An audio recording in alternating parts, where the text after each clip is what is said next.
신년 특별 기도회 두 번째 날 나오신 모든 성도님 한 분 한 분 가운데 하나님께서 갑절의 은혜 주시기를 원합니다. 우리를 사랑하시는 예수 그리스도로 말미암아 지금 당하고 있는 모든 문제, 앞으로 당할 수 있는 모든 문제 능히 넉넉히 이길 수 있는 은혜 주시기를 원합니다. 우리 앞에 많은 높은 산들이 있습니다. 은혜를 받으면 받을수록 낮아지고 또 낮아져서 그것이 평지가 되고 시온의 대도가 되는 그러한 은혜 있기를 주님의 이름으로 축원합니다. 우리는 어제 공교회를 믿는다라는 것을 함께 묵상했습니다. 우리 교회가 닻을 이 신앙 고백 위에, 이 신조와 교리 위에 두어서 표류하지 않고 떠돌아다니지 않고 복음의 삶을 능히 감당하는 작전중앙교회 되기를 소망합니다. 우리의 영혼도 예수 그리스도께 소망을 두고 영혼의 닻을 내려 영혼의 덫에 걸리지 않는 복된 삶 되기를 주님의 이름으로 축원합니다. 공교회를 믿는다. 이제 이 다음에 성도의 교제가 나옵니다. 이 부분은 굉장히 중요한 부분이다. 이렇게 이제 볼 수 있는 것이지요.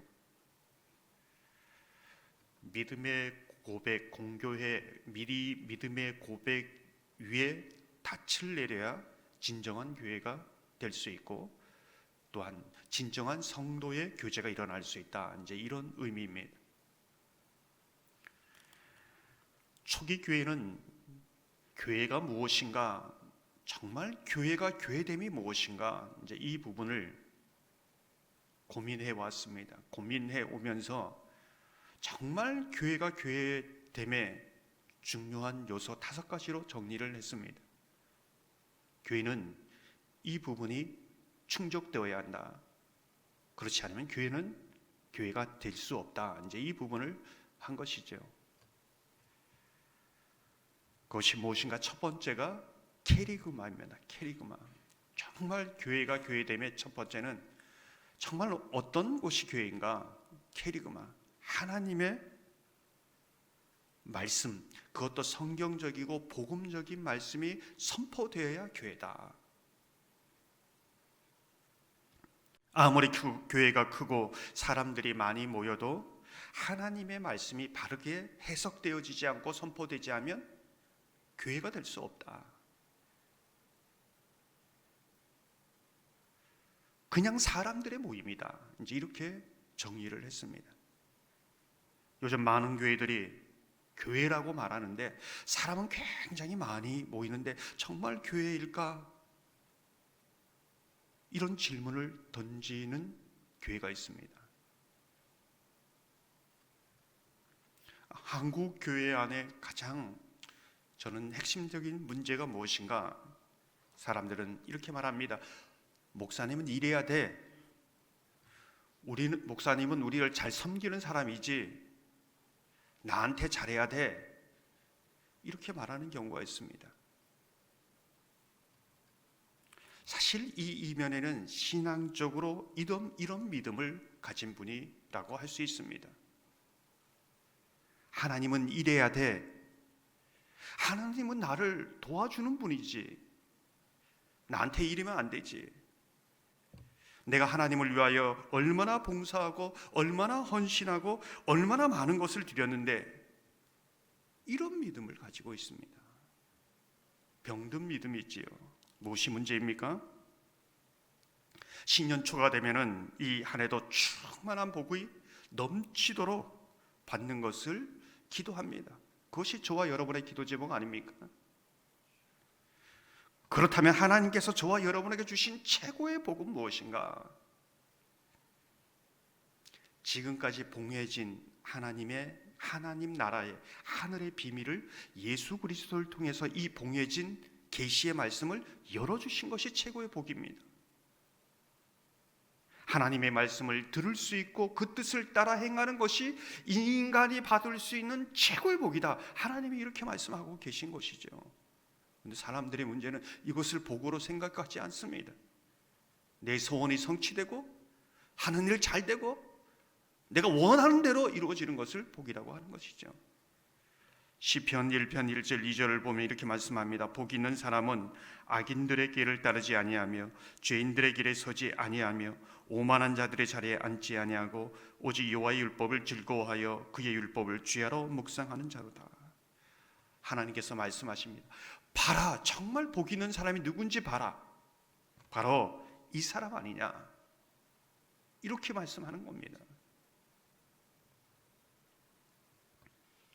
목사가 성도를 잘 섬긴다는 것은 교회가 교회됨의 이 첫 번째, 하나님의 말씀을 바르게 해석하고 선포하도록 해야 하는 것이죠. 하나님께서도 그것을 위해서 저를 세우셨습니다. 그것이 하나님과 사람 앞에 최고의 섬김이고, 이 섬김을 잘 할 수 있도록 제일 첫 번째로 기도해야 됩니다. 교회됨의 첫 번째이기 때문에 저를 위해서도 기도해 주시고, 또 우리 부교육자들이 바르게 성경적으로 하나님의 말씀을 복음적으로 선포할 수 있도록 기도해야 됩니다. 이게 교회의 첫 번째 기도입니다. 마태복음 7장 21절을 보면 이렇게 말씀합니다. 나더러 주여 주여 하는 자마다 다 천국에 들어갈 것이 아니요 다만 하늘에 계신데 아버지의 뜻대로 행하는 자라야 들어가리라. 저는 목사가 축복 1호이자 심판 1호라고 생각합니다. 왜 그렇습니까? 말씀을 잘못 전하면 저 혼자만 아니라 성도님들 전부 많은 사람이 천국에 가는 것을 막는 겁니다. 심판 1호이지요. 말씀을 잘 전하면 저 혼자만 아니라 얼마나 많은 사람들이 천국에 들어가겠습니까? 축복 1호이지요. 저는 최소한 에스겔서 3장 말씀처럼 올바로 말씀을 전해서 그 핏값을 하나님께서 내게로 돌리지 않기를 기도하고 또 기도합니다. 그게 제가 목회하면서 첫 번째 기도 제목입니다.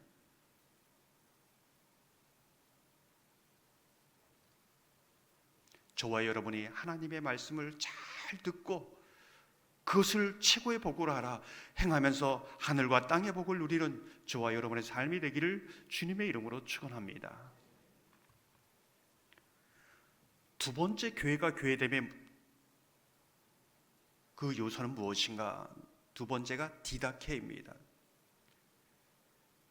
쉽게 말하면 하나님의 말씀으로 양육해서 예수의 제자가 되게 하는 것입니다. 이게 초기 교회, 정말 교회가 교회됨의 두 번째 목적입니다. 하나님의 말씀을 들으나 우리의 삶 속에 그 말씀을 행할 수 있는 데는 만들어지고 훈련으로 되어진다는 겁니다. 그냥 저절로 되어지지 않는다는 것이죠. 그것을 교회가 잘 품고 양육해야 하는 것이지요. 이게 교회다, 이렇게 말하고 있습니다. 많은 교회들이 하나님의 말씀을 따라 반응하고 훈련받는 것이 아니라 자기 마음에 맞으면 은혜 받았다고 하고 자기 생각과 들리면은 은혜 받지 못했다고 말합니다. 하나님의 말씀을 훈련하지 않는 것도 문제지요. 사람에게 길들여지게 합니다. 하나님의 제자가 아니라 사람의 제자가 되게 합니다. 제자 훈련을 하고 양육 훈련을 많이 하지만 내 편을 만들고 내 사람을 만드는 교회가 얼마나 많은가. 이게 병든 교회의 모습을 보여주고 있습니다. 많은 교회들이 하나님의 말씀이 아니라 전통이나 그 교회의 문화나 세속적인 것으로 길들여지고 그것을 믿음이라고 신앙이라고 말하는 교회가 얼마나 많습니까? 하나님의 말씀으로 예수의 제자가 되는 것이 진정한 교회다. 이게 교회의 본질이라는 겁니다. 우리 교회가 정말 하나님의 말씀으로 잘 양육된, 하나님이 기뻐하는 사람, 예수의 제자가 훈련되고 양육되는 그러한 작전중앙교회 되기를 주님의 이름으로 축원합니다. 세 번째가 이제 예배 가운데 유카리스트입니다. 성만찬입니다. 정말 교회가 교회 되기 위해서는 성만찬이 행해져야 되는 것이죠. 이번 주에도 성찬을 하지 않았습니까? 성찬은 예수 그리스도의 죽음과 부활을 기억하고 오늘 재현하면서 현재적인 사건으로 경험하는 겁니다.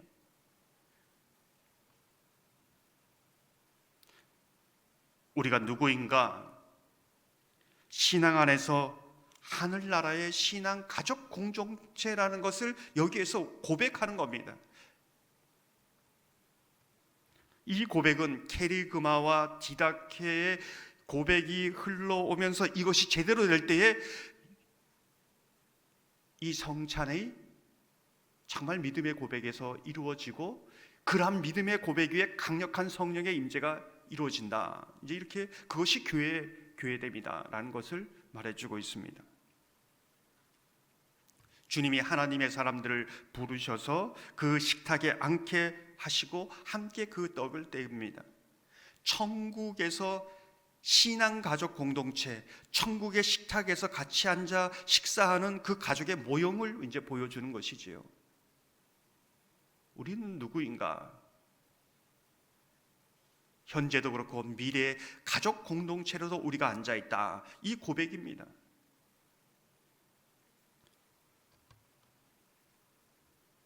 세례는 무엇일까요? 성례전은 성찬과 이제 세례가 함께 이어지는 것이 이제 교회인데, 세례는 무엇일까요? 저는 세례를 이제 함께 그 교육할 때 핵심을 그렇게 얘기합니다. 예수님이 중간에 있고 한 손으로 다른 사람의 손을, 한 손으로 또 다른 사람의 손을 잡고 있을 때 이 사람과 이 사람은 이제는 전혀 다른 사람이 아니라 예수님 때문에 가족이 된 사람이다. 세례는 예수님과 결혼해서 다른 가족이 생긴 것을 말한다. 이렇게 말해주고 있습니다. 제가 아내와 결혼하면서 아내의 가족이 저의 가족이 되었습니다. 내가 예수님과 결혼하면서 이제는 예수님과 연결된 모든 가족을 얻은 것이지요. 이게 세례라는 것을 말해주고 있습니다.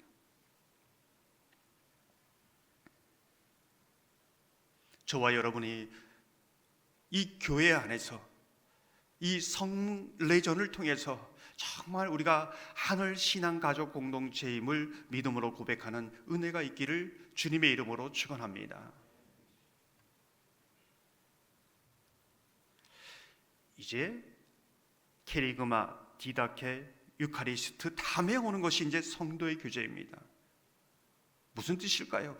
이 고백이 정말 하나님 앞에 있을 때 성도의 교제가 일어난다는 겁니다. 다른 말로 하면 아무리 소그룹으로 모이고 아무리 많이 만나고 아무리 많은 말을 해도 성도의 교제가 일어나지 않을 수도 있다는 겁니다.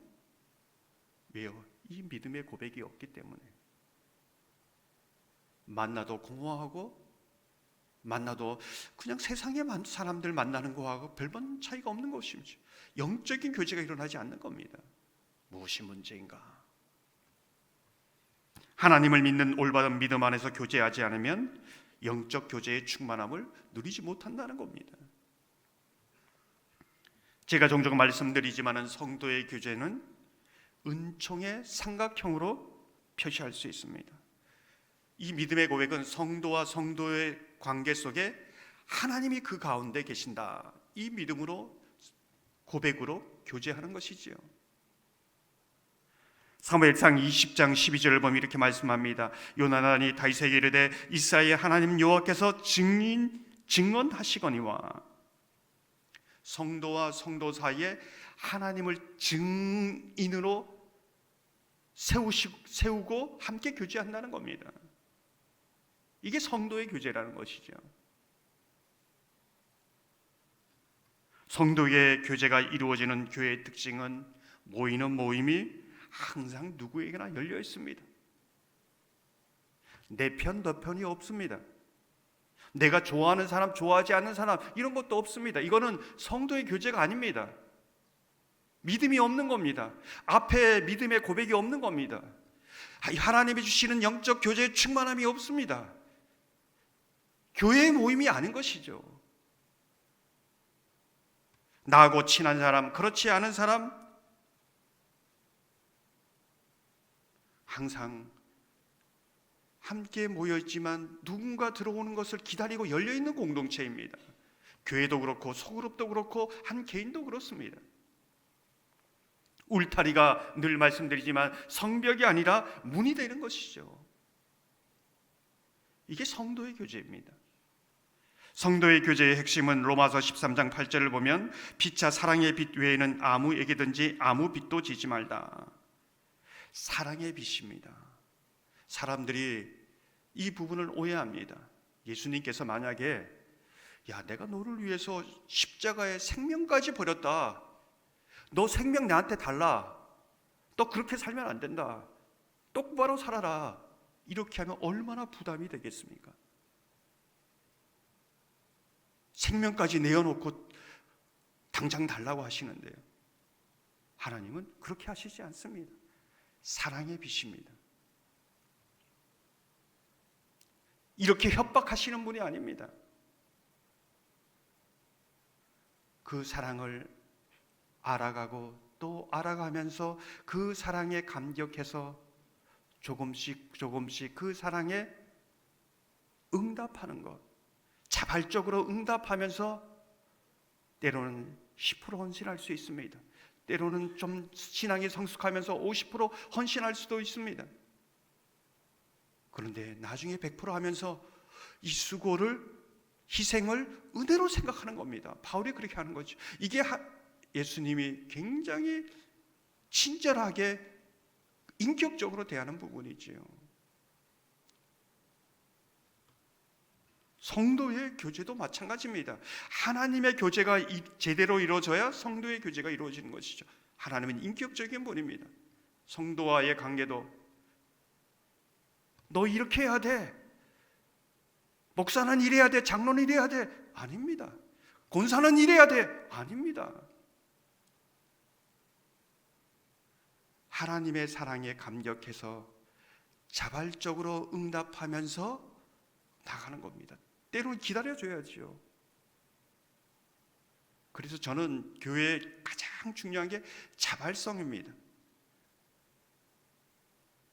누구에게 동원하고 강압적으로 하는 것은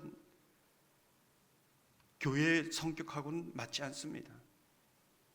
자발적으로 헌신하는 것은 강압적으로 최고치가 100%라면 자발적인 헌신은 500%, 1000%입니다. 정말 성도의 교제가 일어나는, 좀 겉으로 제가 말씀드리면 교회 안에서 나이가 적으나 많으나 존칭을 해야 됩니다. 왜 그렇습니까? 하나님이 핏값으로 세우신 사람, 교회 안에서는 그것이 하나님의 질서이기 때문에 존칭을 써야 되는 겁니다. 그 사람이 내보다 잘났기 때문에, 나이가 많기 때문에, 사회적 지위가 높기 때문에 그렇게 하는 건 아닙니다. 하나님이 세우셨기 때문에. 이게 영적 질서입니다. 장로님한테 굉장히 존중하는 어른으로 해야 됩니다. 그게 믿음입니다. 함부로 해서는 안 됩니다. 왜 그렇습니까? 하나님이 세우신 사람이기 때문에 존중하는 겁니다. 다른 이유가 없습니다.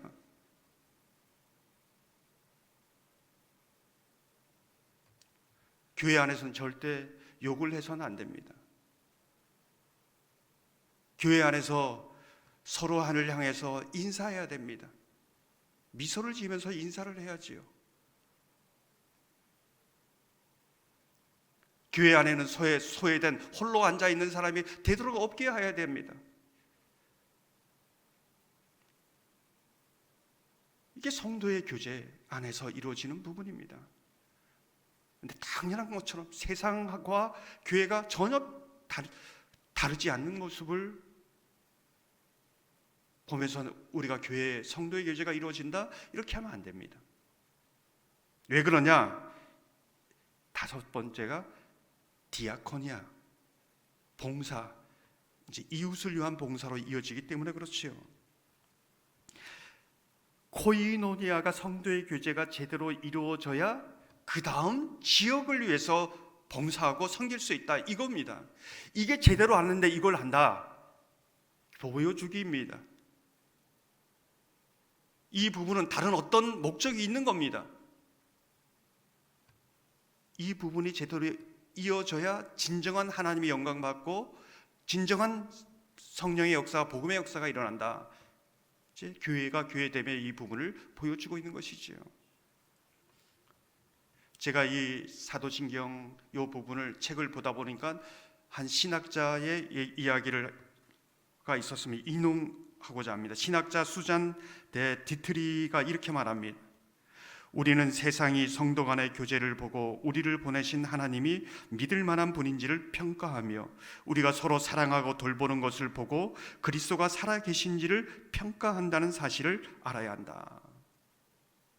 많은 교회들이 성도의 교제가 일어나지 않는데 굉장히 사회사업도 많이 하고 지역을 위해서 많이 합니다.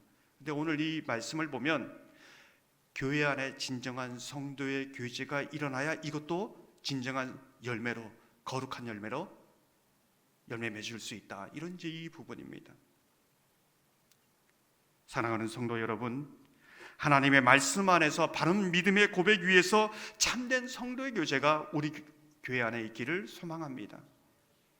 성경에서 약속하시는 충만함에서 충만함에 이르는 그런 은혜가 작전중앙교회 안에 있기를 소망합니다.